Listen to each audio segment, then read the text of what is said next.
So today, na-invite ako na mag-stay dun sa isa kong kasama sa order lang daw kami mag-aral. So I need motivation, I need people na masisipag. Because honestly, wala pa rin na-aaral. Tapos bigla ko na shock. Cover to cover yung constitute. Akala ko yung diniscuss lang ng finance and all. But since I need internet, I have to edit some of my work for final submission. Dadagdagan ko para at least yun, sure yun, makabawi. There are things that I cannot control. So katulad na yan, nung mga lalabas sa exam. Kailangan ko na ng toothbrush. Tapos ano ba? So, tinner na lang yung pakikisleep over. Pero, hindi naman naging study session. But, okay na yun. Puhunan ko lang naman ay grab. Ay, hindi pala. Angkas lang para. At least, naka-aircon sa kami pagkain. So, na-print ko yung mga review materials ko. Wala akong kasama sa bahay. Siya naman ay nag-weekend off. Grabe, ang dami ko pa rin aaralin. Ayoko na talaga. Hindi ko kaya. I'm so lost. As early as now. Second sem pa lang. Mga kalimutan, pera, wallet. Okay, so that's it. Susi ako. So, wag tulayan. Kailangan talaga. Nag-advance reading. So, totoo. Kailangan isakripisyo. 4 hours, 5 hours sleep per day. Which is hindi ko na naman ginawa. Nag-alarm ako ng 7 o'clock. Dinedma ko. Dahil, wala talaga akong mag-aral. Chinipin. Okay, I'm done.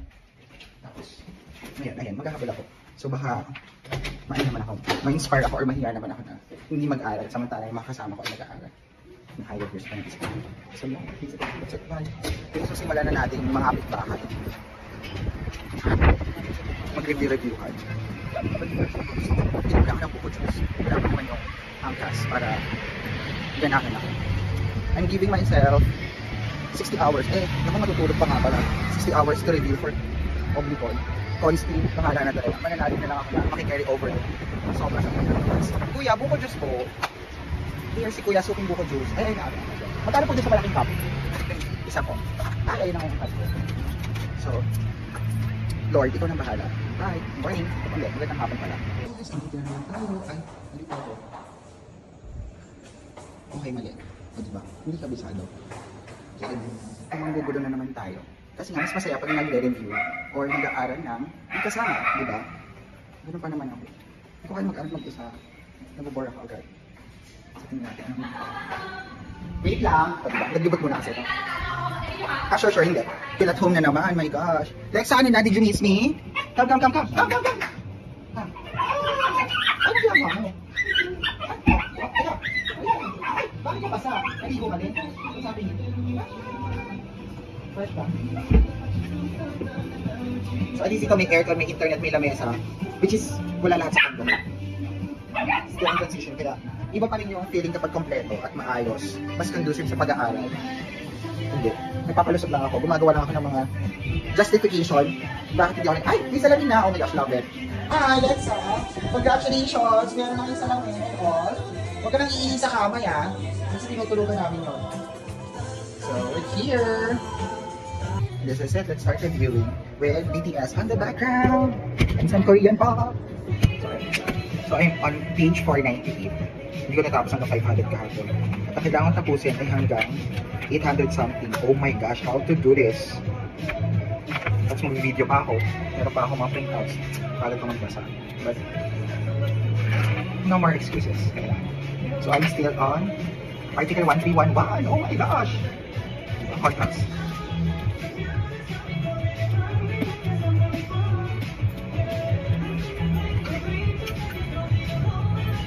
Okay, personal.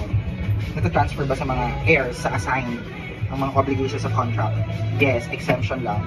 If, based on their nature, stipulation, and provision by law. So, kailangan siyang aralin yung mga exemption. Meron dito mga cases, yung attorney's fee. Kung masisingil ba ni attorney dito sa mga heir nung namatay kasi namatay ang client niya. So, purely personal. So, these are not transmissible. Okay. And cases when contract not affected by death of a party. Okay, so kung pwede pa na siyang i-perform yung ibang tao. Performance by others is contemplated, it's not affected by death.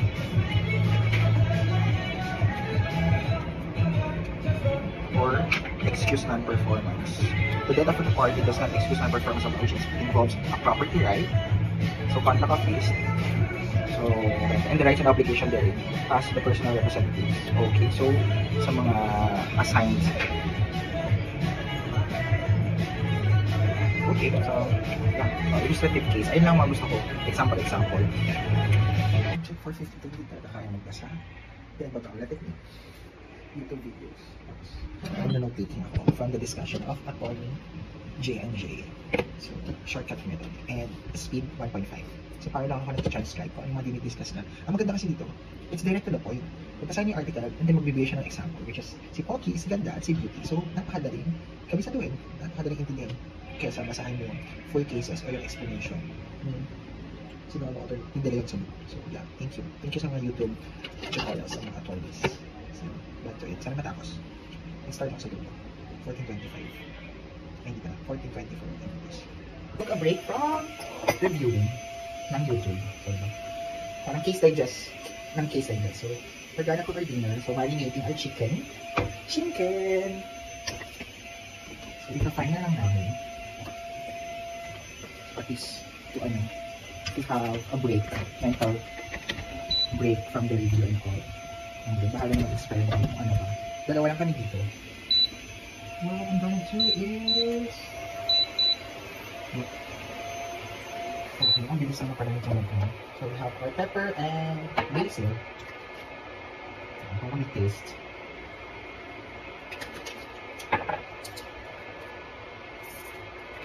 And then, of course, water.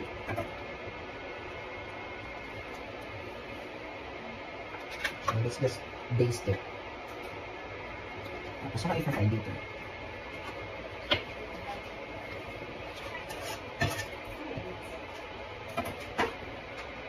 O diba effective yung ano? Ayan, may namatay na naka-coach. Oo. At tapos sabi mo,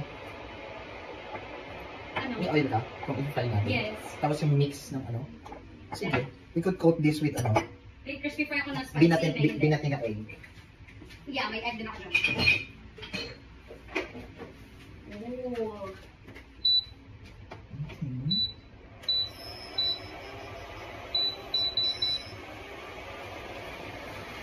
May tongs ka dati, di ba? Tama ba? Not thick. Okay lang. Yeah. Ay, sorry. Buksan ulit natin yung door and window. Kasi mangangamoy ka. Or, pag tinamad ako, adobo na lang to.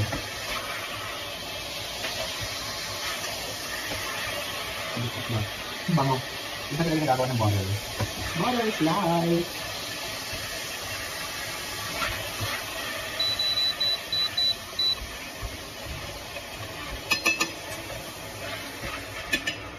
Add some butter.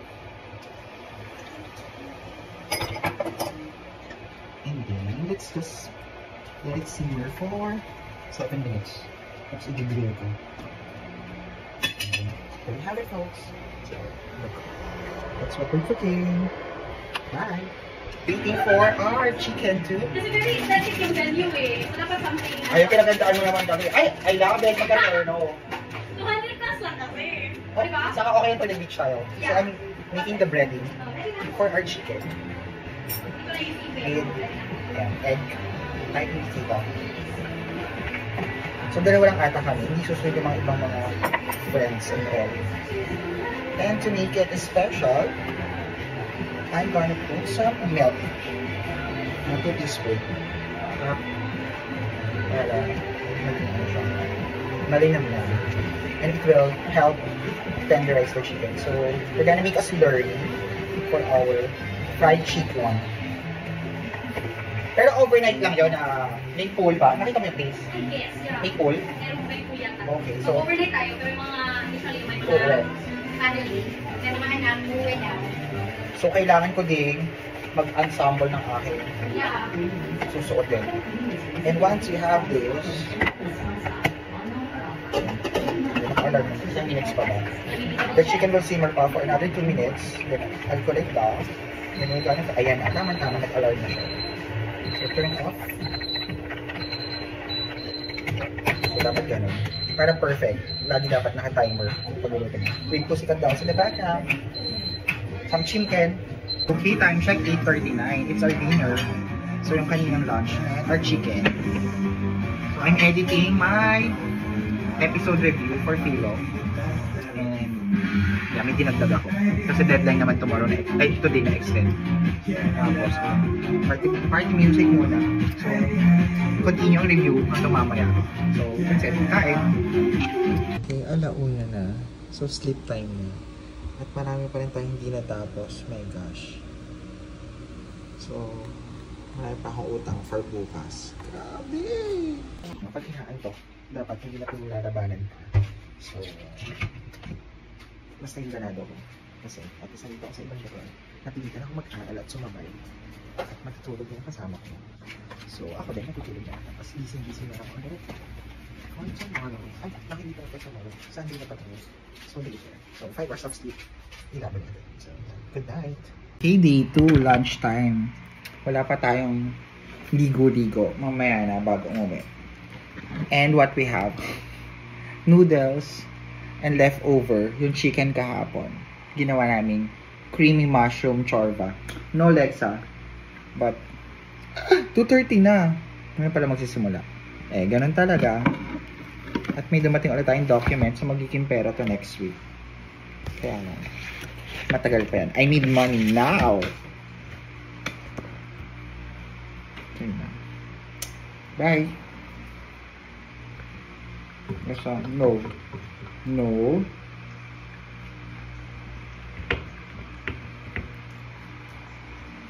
No.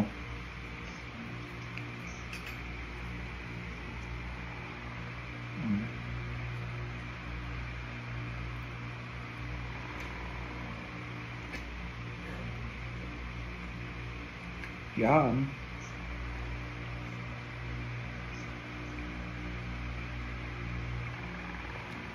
So while watching ano tayo? This heart. Oh my gosh, ang ganda ng salamin. Sure. Congratulations, ang bongga ng pailaw ng salamin. Hi. So we're complete again. The original trio. Trio taga-payo. Trio taga-payo. Yes. Kasi donut. Ito. So ngayon we're gonna record ang vlog. A vlog again. Kasi nga, pare-pare pa tayo nahihirapan for finals. Oo, depende sa subject. And since na ako. Yeah. So ngayon, we'll have different perspective from freshman RK and fourth year graduating. Senior citizen. And then sophomore alpha na nag-skincare pa kasi. Ano? Darating maliligo. Darating si Boylet. So yun ang pinagkakabayan natin. Galing sa jowa. Di pa legal, di alam na magulang ko. Baka gusto ending to. Wala nakakaano. Naghahanap ng jowa. Charot. Hindi. At ito, bibisitahin na jojowain. Ano ba i-record natin? Law School Reflections or jojowain, trotropahin? Sem end, ano? Di ba may year end? May semestral end? Oo, semestral realization. Second sem. Sige. Behave tayo dito Di tayo nag-edit. So, yung mga words, ano tayo dito? Edit mo yung kanino, be? Sipra. Kaya na magulang ko yun. Alin? Edit mo yung kanino. Hindi na makahanap. Saka jowa lang naman ang sinabi. Hindi pa kami. Di pa kami. Okay, so ngayon, actually, we're just waiting for, Undocs ba? We're just waiting for Undocs. Chicken ka na naman kakainan. Ako sabihin yung brown, di ka naman. Mag-dinner. Hindi ka naman nila ina-sponsor, di. No, but I love Undocs. Super favorite ko siya. Lalo pag ito lang. Undocs ba naman? So ngayon, ako personally, I'm having a hard time. Kasi di ako nagre-review. So ngayon pa lang nagre-review. As in, di ba ngayon lang? Kasi nag-ayos mo namin, nag-chikahan. Ayun, sige, pabalik naman siya. So let's start muna with our senior. Ilan ang subjects naman today? I know this one. 5? 5. Oo, 5. Tapos, nag-finals ka na. Ilang subjects na na-take mo for this? 6 pala, 6. Ha? May exam kaya? Oo, nag-exam na ako sa 1, 2, 3. Sa 3 subject, 4. Sa 4 subject. This week lang? Oo. Ay, oo, kasi maaga kayo na-exam na graduate Oo, na. dahil graduating magka kami. So, how do you feel about it? May Your subject na performance this sem? may subject na nahihirap at parang kalanganin. May subject naman na okay naman, basic lang. So, lalo na yung subject na tax. So, ang tax ko kasi events day. So, pagdating ng after nung exam ko na yun, todo pa, di ba holiday nung Thursday? Yes. Tulog talaga ako. Kahit gusto kong mag-review, hindi ko talaga nakaya. At akala ko ako lang kasi ibang mga klase, bulagta din talaga. Sobrang drained talaga kami sa tax. So, yun, buhay naman. Tapos mayroon ng Friday, na-move yung exam ko. So, ano kami, discussion. So, kaya naman. So, how do you assess your performance with all those exams? How do you think you fare with all of it? Nakapag-prepare ka ba? Nakapag-prepare naman, pero sabi nila, di ba, no one's No one You is can never prepared. be fully prepared. Ayun. You can never be ready, just prepared. Oo. So walang ready talaga pagdating sa law school. Pero pwede ka maging prepared lalo sa bar o sa mga exams mo. Kasi kahit naganda ka talaga lalo sa resit, pero iba pa yung tanungan. So ayun. Pero sa love life, prepared? I invoke my right against self-incrimination, Your Honor. So, I mean, you think with your performance dun sa mga naging exam mo last week or this week? Okay, Okay goods naman. Kasi start na akong mag-compute, so okay naman yung iba. Laban. Yung iba naman, in God we trust. Yan sabi nila. So, in miracles na lang talaga. So, as a fourth year, to sum up all your law school experiences, especially sa season na makbakan for exam, what have you learned? What can you share from the other people, especially yung mga natatakot mag-law school kasi it's stressful, it's very demanding, it's, mentally challenging and sa health mo. Ano ang masasabi mo sa kanila? How will you survive exam season? Ano masasabi ko sa inyo? Natakot kayo. And sabi ka, may propaganda sabi nila, parang, everyone is for law school, but not everyone is, parang for the bar exam, parang for the bar itself mismo. So parang gano'n. Pwede ka mag-take ng law school, pero nakadepende talaga sa preparation mo kung paano ka na-admit sa bar. So, ayun, sa akin overall, sa mga gusto mag-take, laban lang. Kasi ang pinangangawakan ko talaga lagi in every aspect ng buhay ko. Sa work, sa school, sa friendship. I'd rather die. Ano yun? Try. Ano yun? I'd rather die. Ano yun? I'd rather fail trying. I'd rather fail trying than, without trying, without failing, without trying at all. Parang ganun. So, at least sinubukan ko. Yung like sinasabi ko, laban ng laban, at least sinubukan ko. Kaysa naman nag-iisip ako na, matandaan ako na, what if sinubukan ko? What if ginawa ko to? Diba? At least, na-try mo. At least ginawa mo. So, yun yung sa akin. Diba? Inisip ko na, ano kaya ginawa ko mag-bar? Paano kaya ko nag-law school, nag-med school, yung ganun. So, mahalaga, you try, you take the first step. Yan, tsaka mo na sabihin kung kaya mo or hindi. Yan, laban lang. Okay, so you still have 1 minute, candidate number 1. So to sum up and to have your words of wisdom, do you think na yung sinasabi niya, it's better or you'd rather fail in law school, especially sa mga exams, rather than failing the bar exam? What's your take on that? Oo, kasi mahirap kasi talaga ang bar, lalo na emotionally, physical, mental talaga siyang draining. Kaya iba mga prof, ang lakas mong bagsak kasi nga yung sinasabi nila, mas may na bumagsak ka sa law school kaysa sa bar, kasi sobrang heartbreaking talaga. So, training ground talaga ang law school. So kung mag-fail ka man, laban lang, di ba? Kaysa mag-fail ka sa bar at talagang mahirap talaga mag-move on. So, pwede naman mag-take ulit ng subject, laban lang. Hindi naman end of the world after nun. Ayun. So, the stakes are higher when taking the bar exam. And your words na kapag mag-fail ka, yun nga, you just try and try, the regret of not trying it. That's very comforting, lalo na ako first year ako, dapat mag-aral. So, kinakabahan ako kung ano magiging result ko this semester at ngayon na may exam ako sa Tuesday. So, let's hear it from the Rose. Yes, candidate number 2. Hi. The What's the question? the Peruvian Rose among the tours. Yeah. So, as a sophomore naman, so kinda relatively new ka lang din mula compared sa experiences. How are you coping with the stress of exam season? Like, ilang subjects ka yun? Nag-exam ka? Nag-exam ka na? No, wala pa. So, kailan? How many days before the first exam? Tomorrow will be my first exam. Pero dalawa agad. First day? Yes, I have 2 exams tomorrow. First 2 subjects. So, how high is your percentage of confidence na you're ready na for the 2 exams tomorrow? Oh my gosh. Tomorrow, hindi pa ready. Siguro 50% pa. Kasi dalawa so parang siguro isang pasada pa. So, mag-finals kasi syempre medyo galingan mo, di ba? Kasi 40% of your final grade. So, Naka-realize. oh, and then most of the subjects, pa siya, cover to cover. So, you really have to refresh pa yung mga previous topics. So, 50% probably. So, can you share us your studying habit or tips or Okay, tips. how do you siguro. bank on na may exam na 1 day before or how many hours before you're still not that confident sa performance? Tip siguro, what I do usually as sophomore, focus on the most important subjects or yung mga subject na madalas tinatambayan ng professor mo. Yung laging ina-emphasize, so you start with those subjects. Kasi most often than not, hindi mo talaga matatapos lahat ng topics, hindi mo lahat ma-review. So talagang aasa ka sa stock knowledge or yung discussion nyo during sa classroom, ganun. So yun, start with the most important subjects or you take yung pinaka ina-emphasize ng professor. Parang kulangin ka mo ng oras, at least 80% or 70% more chances of winning or passing the exam. So, yeah, talking about kung kulang ka sa review time. So, nabanggit mo stock knowledge and then listening to the discussions.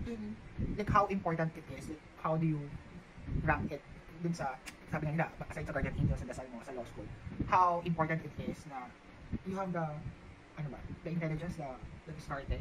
Kasi alam ka, bawa, ang daming reason ba't hindi ka makapag-review. Pero how will you still pass the exams if you don't have time to review? Ayun nga, siguro it's too late, no? Pero supposedly talaga, yun nga, parang sinasabi always na preparation for the bar starts at day 1. So, dapat every single discussion or every single class, you have with your professor, dapat makinig ka at the very least. Makinig ka, prepare ka sa mga reading assignments. Kasi pagdating ng final exam, hindi mo lahat yun, hindi ka sure na lahat mababalikan mo. So, every class, seryosohin mo, makinig ka, ganun, especially if mayroong mga pointers na ibibigay ang professor, para hindi ka masyadong mahirapan sa finals. Please review na lang, kasi nga, di ba, review. Hindi siya, ang nangyari kasi minsan sa mga students, babawi na lang sa finals. So, hindi siya magiging review. Talagang mag-aaral ka pa from scratch. So, mahirap yun. Mahirap yun, kasi usually, pag finals, application na yun. So, mahirap kapag concept pa lang, hindi mo pa alam. So, yun. Ouch! So, review talaga. So, para dapat may notes ka na, the very least, napasadahan mo na during that time. So, hindi pwedeng maging complacent ka na, okay na, babawi na lang ako sa midterms. Babawi na lang ako sa finals. Kasi what if hindi ka makabawi?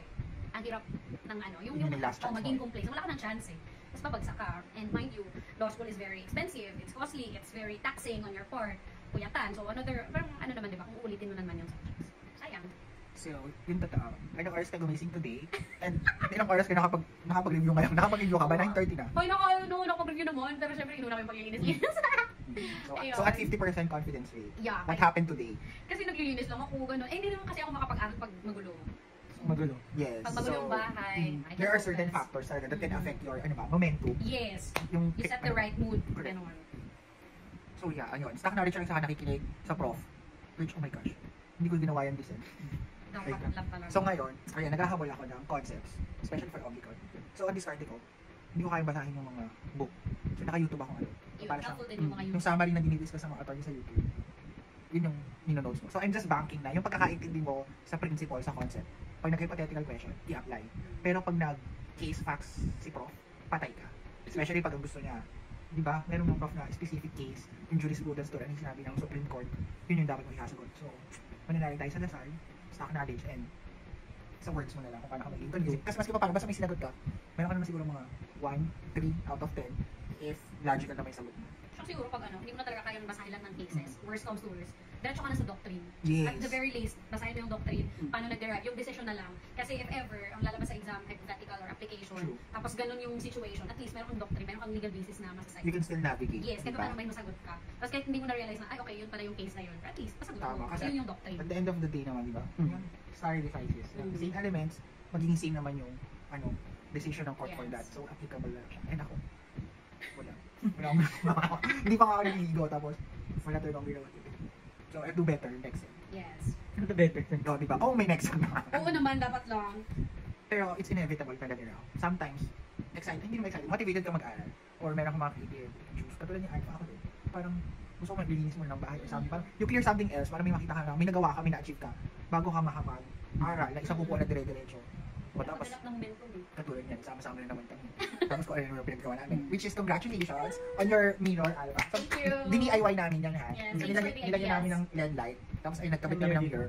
O di ba ang saya namin? Kasi may na-achieve kami pero yung mga exam na rin. Kaya hindi nakapag-review. We're waiting for you. Inuna ang mga LED. Surprise na lang sa pag-release ng grades sa system. Pag-check mo. Shots. Which is, ako Ano siguro. ba? Ano yung Kami ko sa akin eh. May Maaga sa sa inyo. amin ata. nag-grade sa kayo? Oh my gosh. Dapat. Ano pala yun? Yung pag-apply ng bar, wala pa kayong final grade. Dasal na lang. Pero inaalaw nila. Ah, na- Wait lang, I mean all of these subjects na okay ka na. So, kaya pa mag-1 dyan. Meron pa ako ng tatlo. I'm conceive 2 at saka Which is too heavy na. Commercial. Yan yung, di ba, yung nag-enroll ka. Commercial. Yun, too heavy kung ipapasok niya lahat December. Correct, correct. Kasi tatlo pa. planning ko pa 28 units next last December dapat. Oo, di ba? So suicide since working ako. So Pwede, hindi pwede. working ako full time. Ang hirap din ng kalagayan na may work. Oo naman. Kasi nahahati yung time mo for your, for your bread and butter. Tapos, Plus your energy. correct. Tapos sasamahan pa nila ng love life. Hindi ba balance pa nila? Wala. So ako naman, na wala akong work, walang love life. Anong reason ko para hindi mag-aral? So wala akong karapatang bumagsa. Wala ka naman tumak. Pero kinakabahan ako. Anong ginawa mo today? O ikaw naman ang mag-explore. Anong ginawa mo today? Mm-hmm. Ako naglinis ako ng Magtatahinig po unit. kami. Ikaw, anong nagawa mo today? Wala. Hindi ka nga, hindi ako naligo. Kaya tahimik ko pa kami ah. Ay, naku. Yun, kaya mahalaga din ng mga friends ka na, alam mo challenge na, ay ba't sila nagre-review ba't may ginagawa? So mas kung paano magpapanggap ka. So ako naman, yan, basa-basa ako. Ngayon pa lang ako nag-start. Laban na talaga. Kasi Tuesday pa naman. You still have Pero, tomorrow. pero hindi, syempre, sa sobrang backlog na dami kong Ayan mahahuli. lang. Like, buong semester, wala ata akong naaral. Busy sa mga ganap. Pero hindi, I mean, ano kasi, testing the limits kung hanggang saan ka talaga dadali ng guardian angel. Kung kaya, parang, o di, kailangan mo na matuto. Oo. The hard way. The Pero hard way. ayoko bumagsak, wag Parang naman. ganun nga. Wag naman ganon. You have to learn the hard way. Tapos ano po? Oo. Kasi yung realization mo talaga na yung oras mo, Major subject yung tuition, Mm. tapos major subject. My gosh, 15 units ako ngayon.